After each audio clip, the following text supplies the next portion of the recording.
सांगलीतून काँग्रेस नेते विशाल पाटलांनी तिसरा उमेदवारी अर्ज दाखल केल्यानं महाविकास आघाडीत तणाव वाढलाय। तिन्ही पक्षांच्या अधिकृत जागा वाटप झाल्यात। जर कोणी बंडखोरी करत असेल तर त्या पक्षानं त्या थांबवाव्यात असा इशारा उद्धव ठाकरेंनी काँग्रेसला दिलाय। तर विशाल पाटलांना एबी फॉर्म दिला नाही, त्यांच्या अजूनही संवाद सुरू असून स्पष्टीकरण असल्याचं स्पष्टीकरण बाळासाहेब थोरातांनी दिलंय।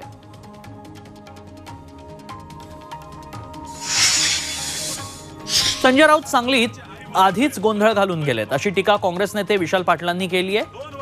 शेतकऱ्याच्या मुलाचा बळी जाऊ नये ही आमची भूमिका आहे अशा शब्दात त्यांनी चंद्रहार पाटलांना साद घातली आहे। सांगलीत भव्य रॅलीद्वारे शक्ती प्रदर्शन करत विशाल पाटलांनी जाहीर सभा घेतली। या सभेमध्ये वसंतदादांच्या आठवणीत ते भावुक झाले। काँग्रेस नेते बाळासाहेब थोरातांनी सांगलीचे ठाकरे पक्षाचे उमेदवार चंद्रहार पाटलांना प्रत्युत्तर दिले। सांगलीमध्ये कोणाचे मुलं शेतकऱ्यांचे नाहीत असा सवाल बाळासाहेब थोरातांनी विचारलाय।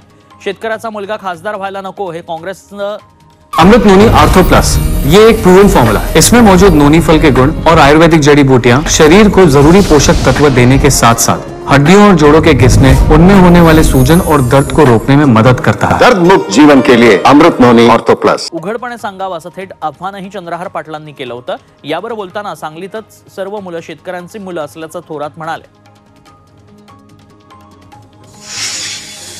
तर विशाल पाटलांची मनधरणी करू असा सूर मवियाच्या नेत्यांनी लावलाय। सांगलीची जागा काँग्रेसची नैसर्गिक जागा आहे, त्यामुळे कार्यकर्त्यांच्या भावना असणं साहजिक आहे। मात्र विशाल पाटील चुकीचं पाऊल उचलणार नाहीत याची काळजी घेऊ अशी भूमिका बाळासाहेब थोरातांनी घेतली आहे। तर वसंतदादा पाटलांनी कधीच काँग्रेसची बेईमानी केली नाही, ती परंपरा सोडून विशाल पाटील वेगळी भूमिका घेणार नाहीत असं संजय राऊत म्हणाले।